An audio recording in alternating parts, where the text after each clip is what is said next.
السلام علیکم ورحمۃ اللہ تعالی وبرکاتہ۔ امید ہے کہ آپ سب خیریت سے ہوں گے۔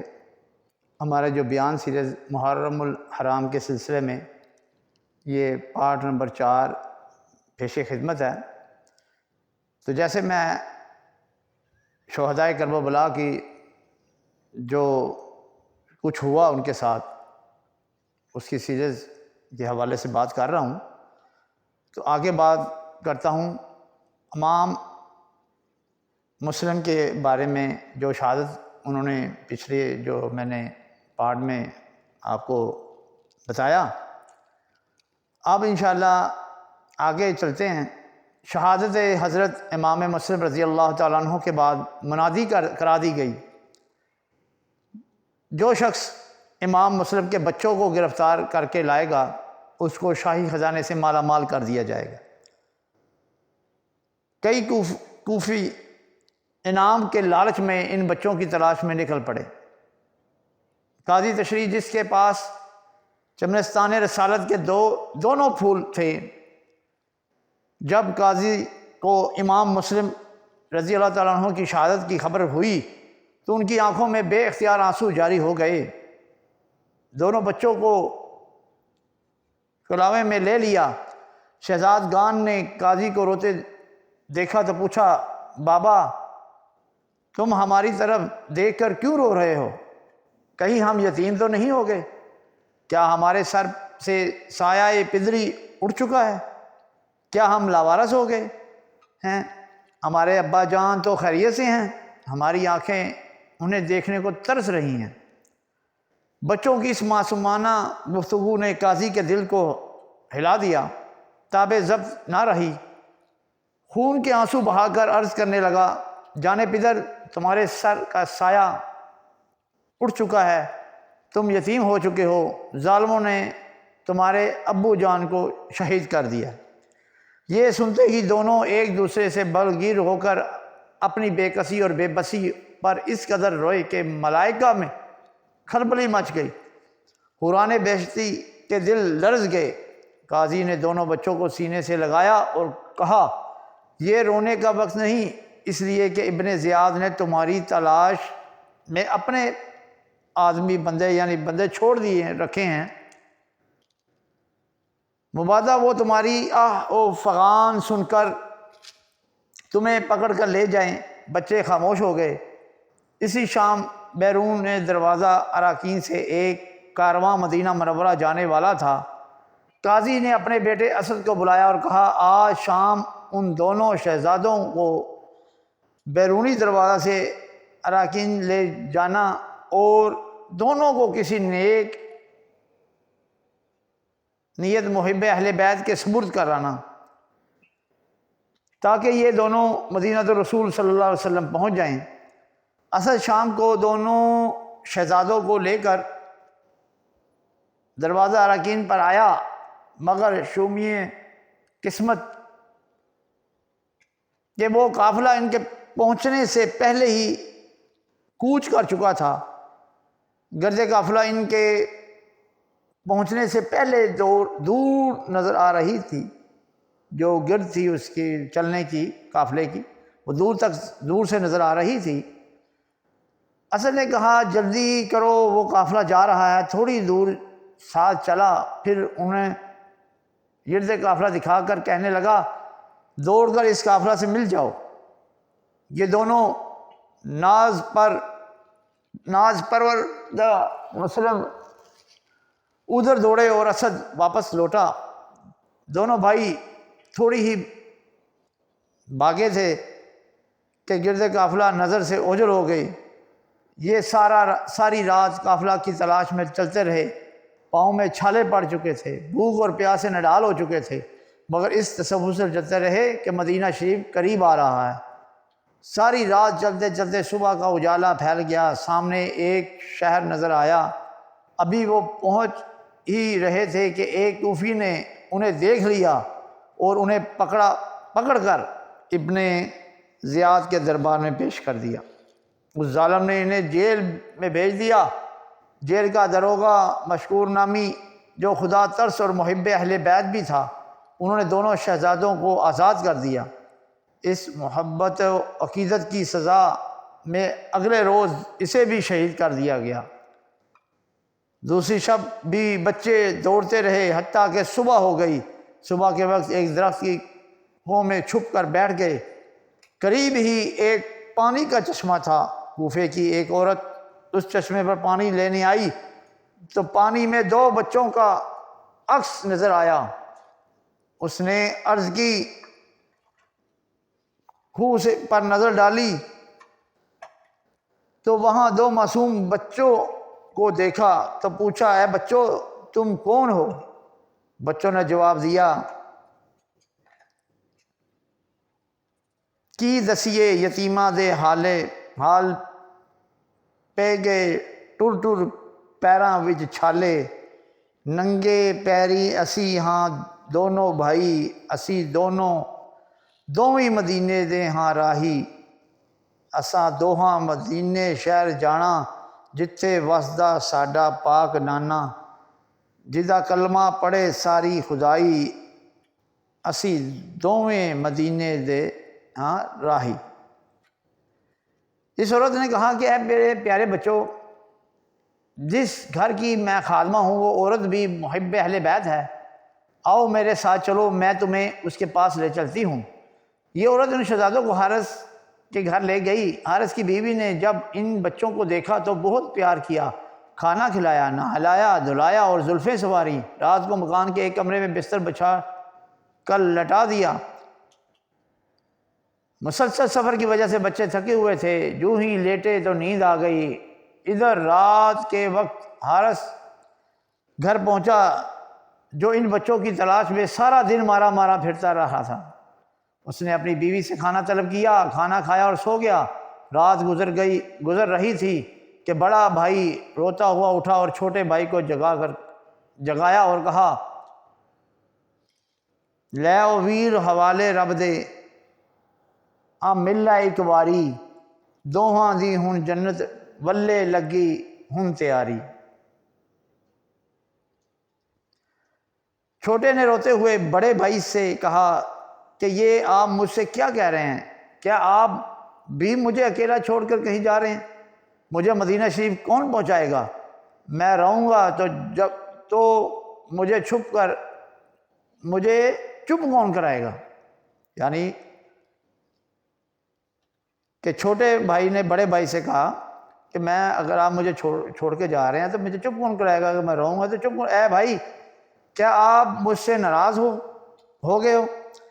کیا مجھ سے کوئی غلطی سرزد ہو گئی؟ بڑے بھائی نے کہا، اے پیارے بھائی، بات یہ نہیں جو تم سمجھ رہے ہو، بلکہ میں نے ابھی ایک خواب دیکھا ہے کہ ابا جان اور نانا جان امام الانبیاء صلی اللہ تعالی علیہ وآلہ وسلم جلوہ افروز ہیں۔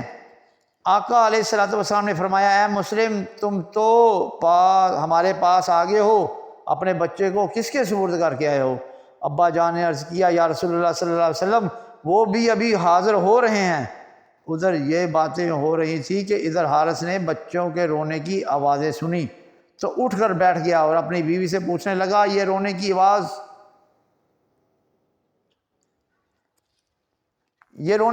آواز سنی تو اٹھ کر بیٹھ گیا اور اپنی بیوی سے کہنے لگا کہ یہ رونے کی آواز کہاں سے آ رہی ہے؟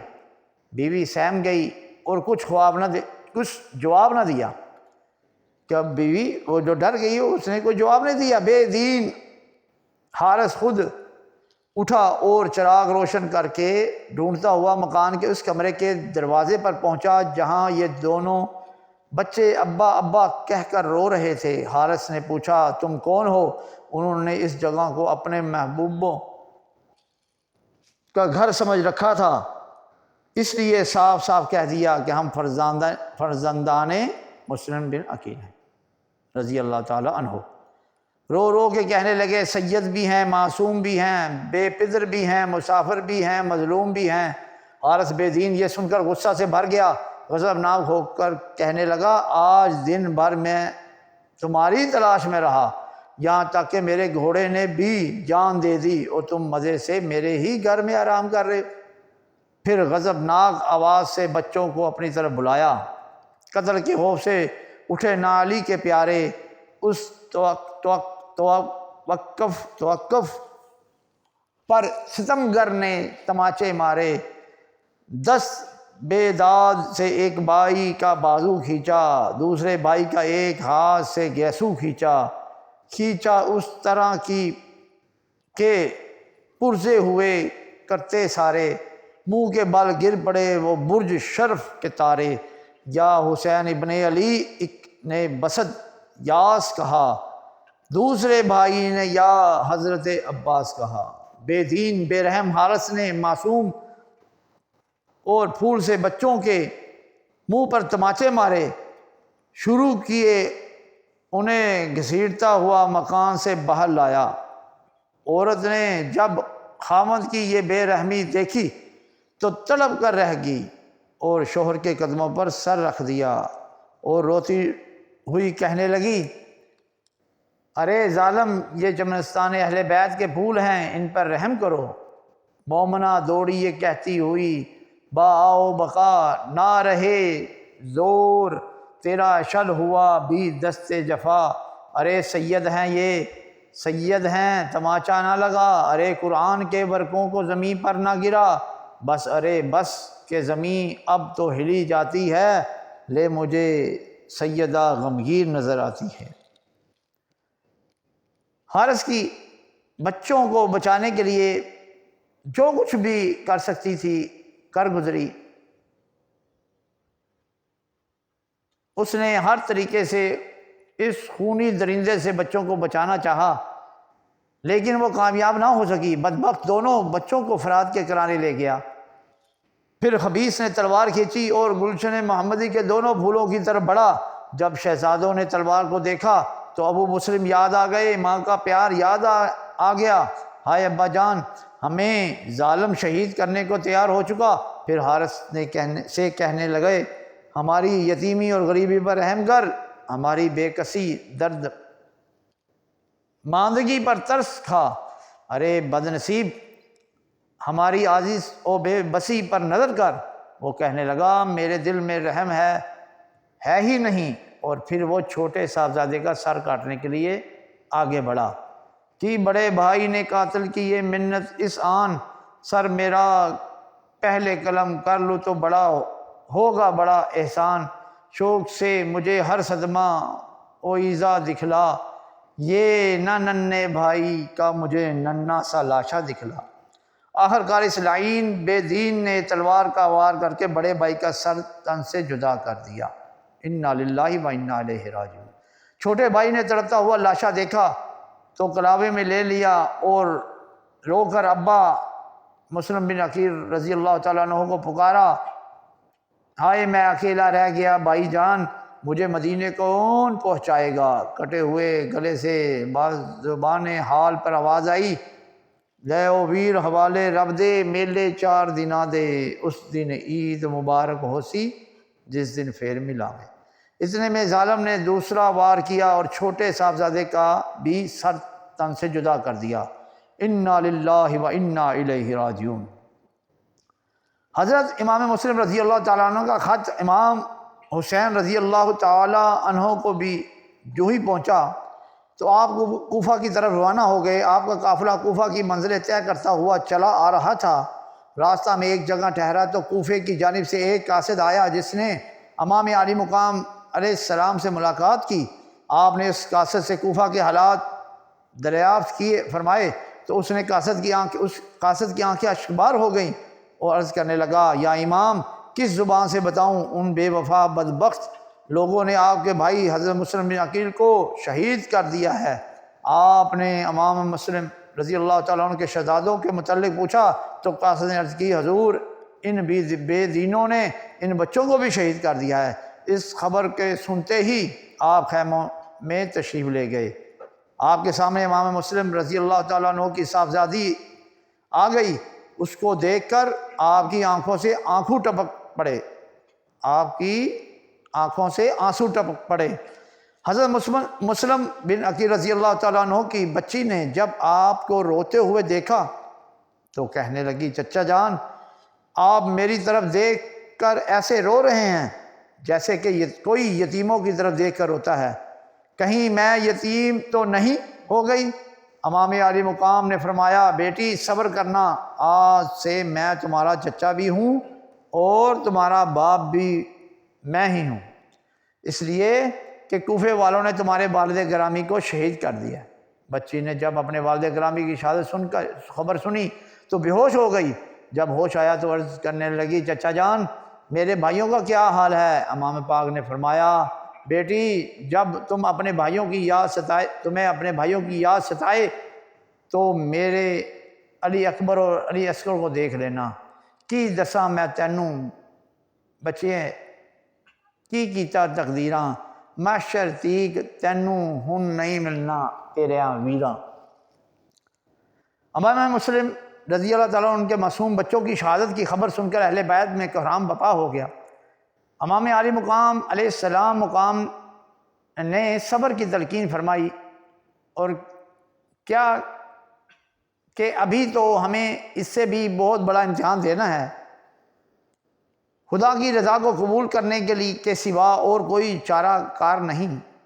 چنانچہ تھوڑے وقفے کے بعد حسینی قافلہ بھی اپنی منزل کی طرف رواں دواں ہو گیا۔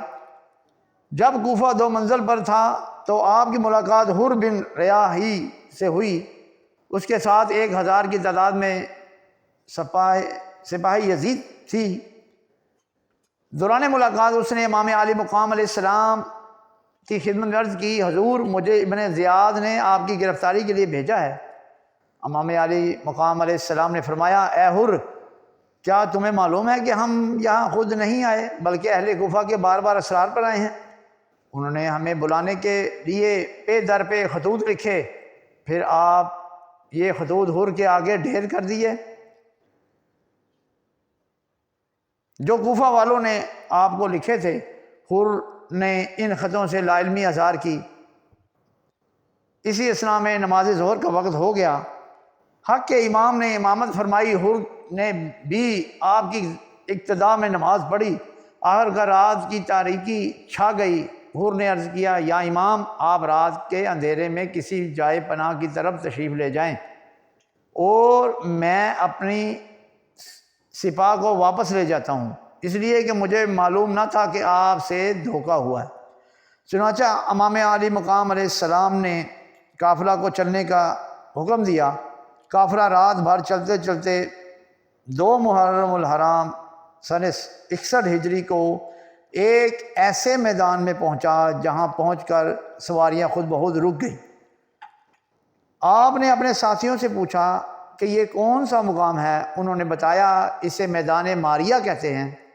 آپ نے فرمایا کہ اس کا کوئی اور بھی نام ہے؟ عرض کیا حضور اس کو میدان کربلا بھی کہتے ہیں۔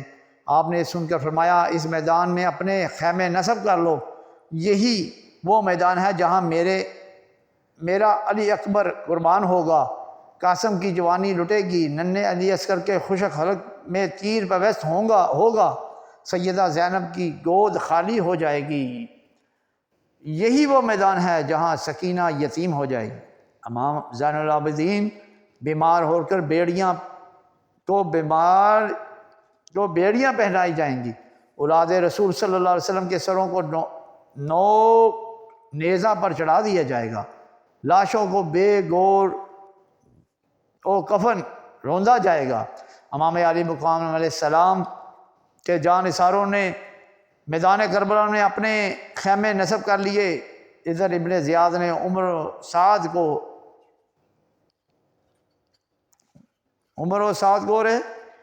کی حکومت کا لالچ دے کر 22,000 کی سپاہ کے ساتھ امام مالک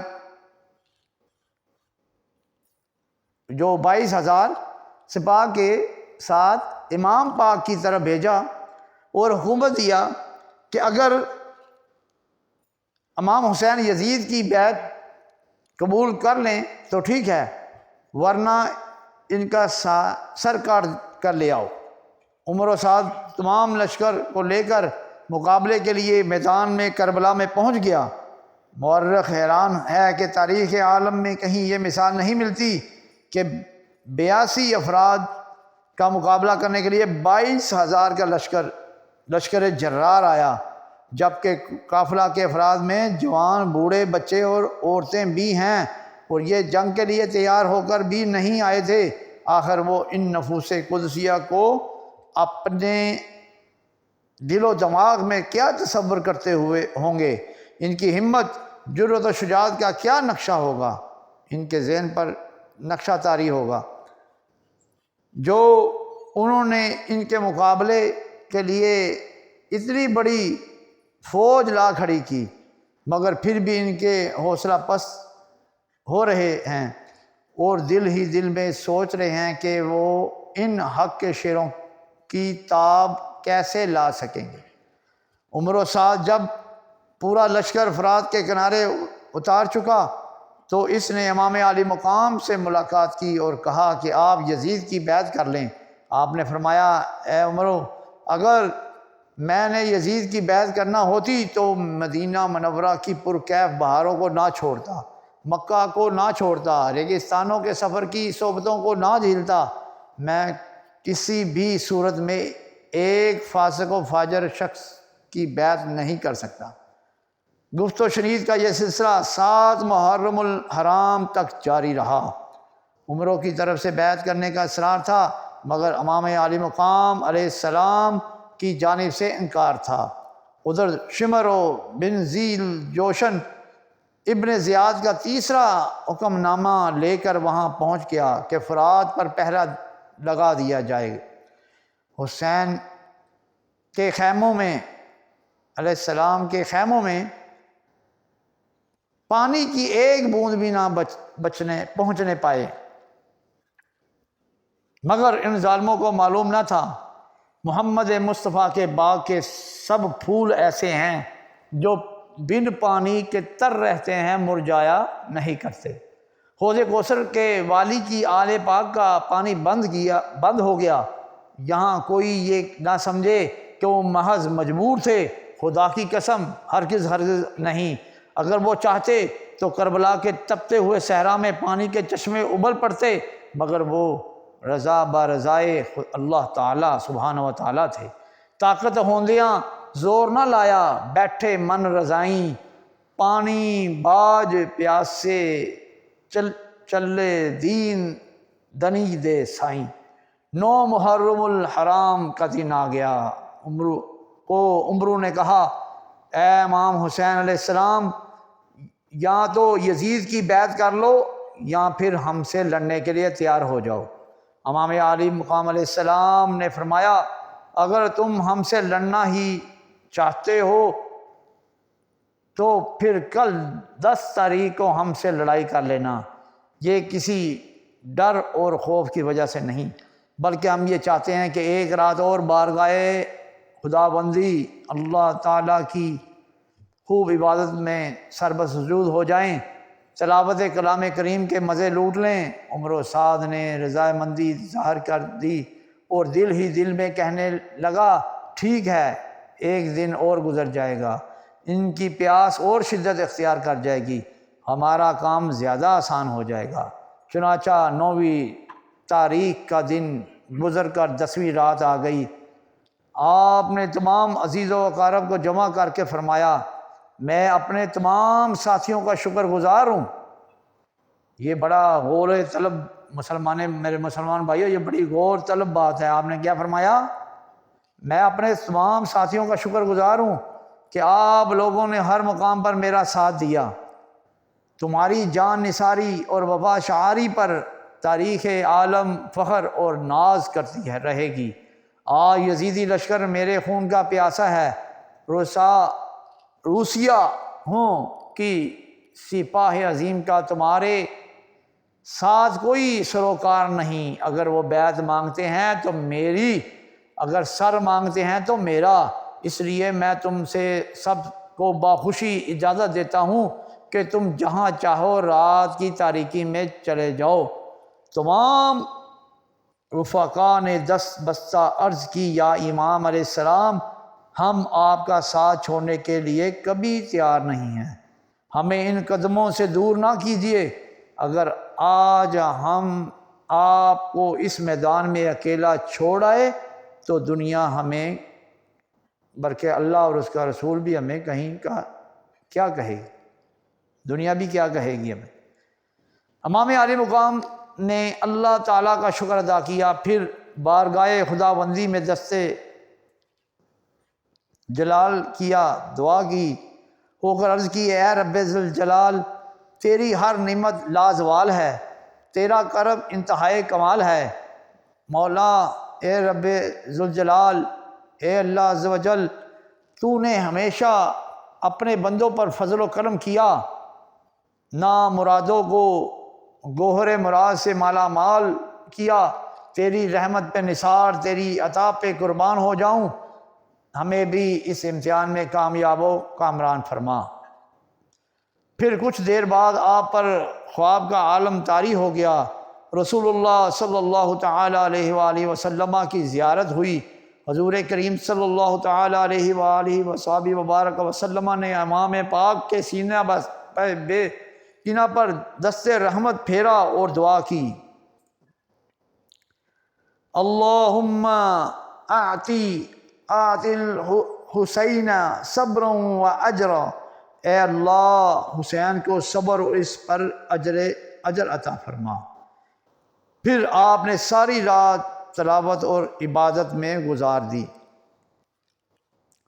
سیدہ زینب رضی اللہ تعالی عنہا اپنے برادر مکرم حضرت امام حسین رضی اللہ تعالی عنہ کی شہادت کا تصور کر کے بارگاہ خداوند قدوس میں فریاد کرتی، شالا رات محرم والی سی سہ وریاں دی تھیوے، نہ رات مکے نہ دن چڑھے میرا ویر جدا نہ تھیوے۔ مگر رات دھیرے دھیرے گزر رہی تھی، امام عالی مقام نے اپنے جوان بیٹے علی اکبر سے فرمایا، بیٹے جاؤ میدان جنگ کا نقشہ دیکھ کر آؤ۔ چنانچہ شہزادہ علی اکبر رضی اللہ تعالیٰ عنہ میدان میں پہنچے تو کیا دیکھتے ہیں کہ سارا میدان خالی ہے، افراد پر پہرا لگا ہوا ہے، اور ایک برقع پوش خاتون ریت کے ذرات میں سے کنکریاں چن رہی ہے۔ علی اکبر یہ منظر دیکھ کر میدان سے واپس آئے اور میدان جنگ کا سارا نقشہ بیان کر دیا۔ سید الشہداء کی آنکھوں میں آنسو آ گئے۔ بیٹے نے رونے کی وجہ دریافت کی تو سید الشہداء نے فرمایا، بیٹا جس مقدس خاتون کو تو نے میدان کربلا کی کنکریاں اٹھاتے ہوئے دیکھا ہے وہ میری امی جان تھی، بیٹی نبی دی سیدہ نے کربلا میدان صفا کیتا، میرے لال نو چبن نہ روڑ کنکر، ویکھو آندرا حق ادا کیتا، ماما کنڈے دی پیڑ نہ سہ سکن، جل لیا جو تیر قضا کیتا، رحیم بخش حسین نے صبر کیتا، رب صابراں دا پیشوا کیتا۔ 10ویں شب محرم الحرام اہل بیت کرام کی عبادت اور ریاضت، تسبیح و تحلیل، ذکر و فکر اور تلاوت قرآن کریم میں گزاری۔ تہجد کا وقت ہوا تو امام عالی مقام نے نوافل ادا فرمائے۔